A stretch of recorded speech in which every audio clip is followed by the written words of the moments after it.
வேத வசனத்தை தியானிப்பதிலே மிகவும் மகிழ்ச்சி அடைகிறேன். நாம் இந்த நாளில் ஜெபத்தை குறித்து நாம் பார்க்க போகிறோம். தேவனுடைய பிள்ளைகளுக்கு ஜெபம் என்பது ரொம்ப முக்கியமானது. ஆனபடினாலே ஜெபத்தை குறித்து நாம் படிக்க வேண்டியது மிகவும் கட்டாயமாக இருக்கிறது. ஜெபத்துக்கு நிறைய விதிங்க இருக்குது.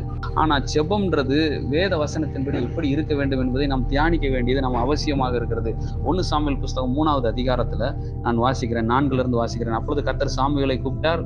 அதற்கு அவன், இதோ இருக்கிறேன் என்று சொல்லி ஏலியின் இடத்திலே ஓடி, இதோ இருக்கிறேன், என்னை கூப்பிட்டீரே என்றான். அதற்கு அவன், நான் கூப்பிடவில்லை, திரும்ப போய் படுத்துக்கொள் என்றான். அவன் போய் படுத்துக் கொண்டான். மறுபடியும் கர்த்தர் சாமுவேலை கூப்பிட்டார். அப்பொழுது சாமுவேல் எழுந்திருந்து ஏலியின் இடத்திலே போய், இதோ இருக்கிறேன், என்னை கூப்பிட்டீரே என்றான். அதற்கு அவன், என் மகனே, நான் உன்னை கூப்பிடவில்லை, திரும்பி போய் படுத்துக்கொள் என்றான். சாமுவேல் கர்த்தரை இன்னும் அறியாதிருந்தான். கர்த்தருடைய வார்த்தை அவனுக்கு இன்னும் வெளிப்படவில்லை. சாமுவேல் கர்த்தரை இன்னும் அறியாதிருந்தான். கர்த்தருடைய வார்த்தை அவனுக்கு இன்னும் வெளிப்படவில்லை. தேவனை அறியணும்னா தேவனுடைய வார்த்தை வெளிப்பட வேண்டும். தேவன் தம்முடைய வார்த்தையின் மூலமாகத்தான் தம்மை வெளிப்படுத்துகிறார். தேவனுடைய வார்த்தை யாருன்னா ஆண்டவராகிய இயேசு கிறிஸ்து.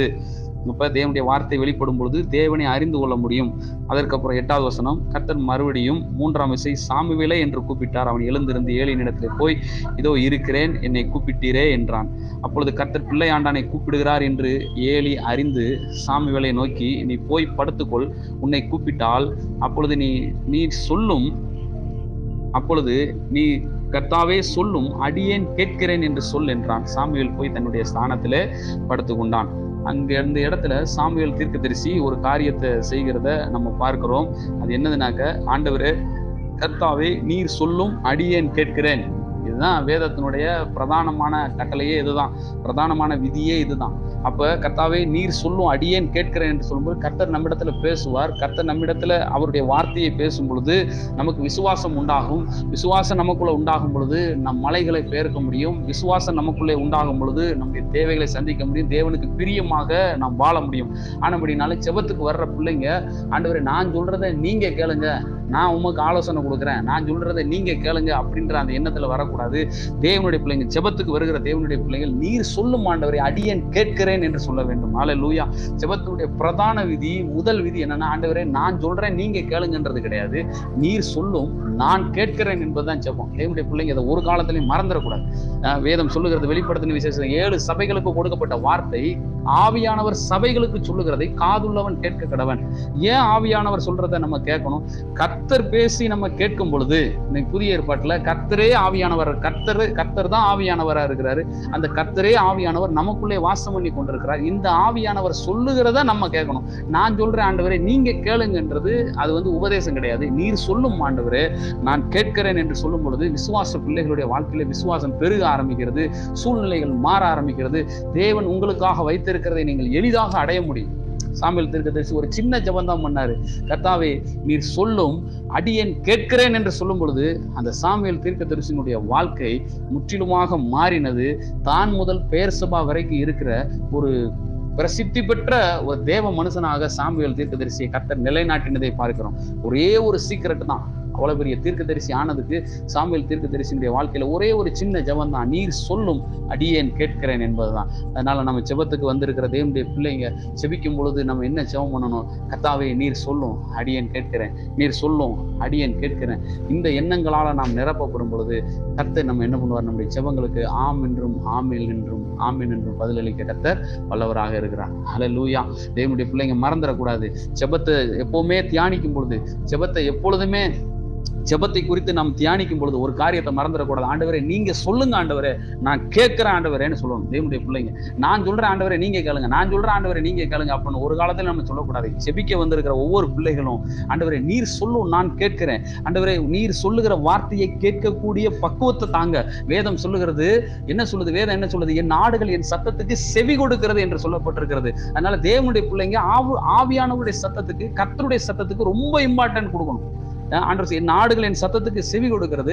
அவர் மேய்ப்பனா இருக்கிறதுனால, நாம் ஆடுகளா இருக்கிறதுனால அவருடைய சத்தத்துக்கு செவி கொடுத்து அவருக்கு பின்னாடி போறோம். அவருக்கு பின்னாடி ஏன் சில பேரால இயேசுவுக்கு பின்னாடி போக முடியல? ஏன் சில பேர் இயேசுவை ஃபாலோ பண்ண முடியல? ஒரே ஒரு காரணம் என்ன? அவருடைய சத்தத்தை கேட்கறது கிடையாது.